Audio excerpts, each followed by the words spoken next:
So I've got an interesting clip for you today, and this is just coming out right now from Robert Fisk of The Independent in the UK through Democracy Now! So let's take a look at the clip.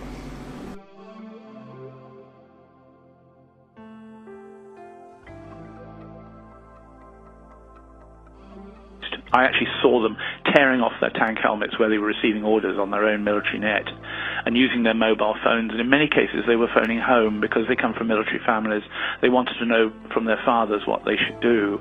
And of course, they were told, you must not shoot on your fellow citizens. And that, I think, was the actual moment when the Mubarak regime broke. Or if we look back historically, that's what we'll believe, because I think it is broken, it's finished, with whatever Mr. Mubarak may dream about in his pantomime world.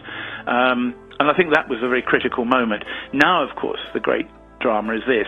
The Americans want the military to control the situation and get rid of Mubarak. But then are we going to have Mubarak's vice president? Are we going to have an Egypt led by the former intelligence officer for Mubarak, chief negotiator with Israel, Israel's favorite Egyptian, running this country and running the army to run this country? And we're going to have just another benevolent military dictator running another army which runs another country in the Arab world, which is basically what we've had all along.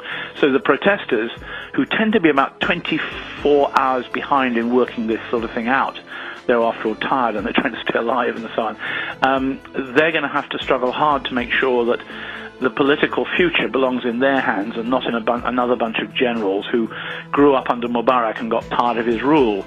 Because the army is against Mubarak, which I think it pretty much is now, does not mean that the army is going to support wonderful free open elections in Egypt. It would be nice to think so, but I can't think of an army that's ever actually done that in history, certainly not in Egypt.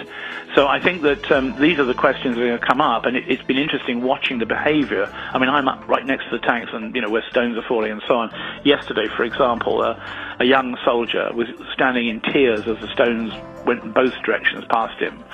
And he was obviously torn apart by what he should do between his duty as a soldier and his duty as an Egyptian. And in the end, he jumped down from the tank right in front of me, crying and throwing his arms around one of the protesters, and that, you know, that was a very significant moment, I thought, in this. You know, if big history is made on the streets, this was a little tiny microcosm of what was actually going over. The army are against Mubarak. I think that's what's going to come across in the next 24 hours.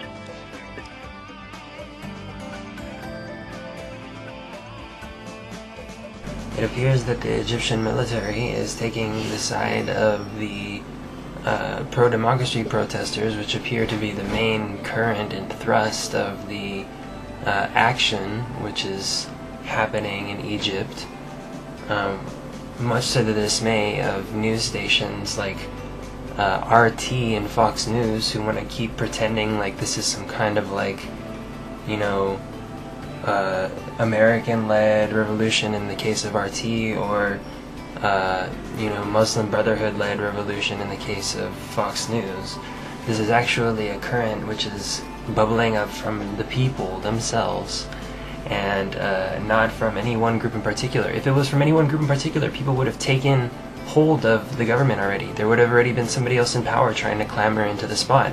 There's nobody taking power. You know, there's different groups like these Pro-Mubarak supporters that rode in on horses trying to beat people, which are trying to influence things. But there's no one clear leader.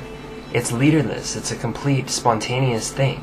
So you're just gonna have to deal with that. You know, people who want to keep thinking this is some great conspiracy. Why? The conspiracy has been to keep Mubarak in charge. That's the conspiracy. You know, and now this is the undoing of the conspiracy.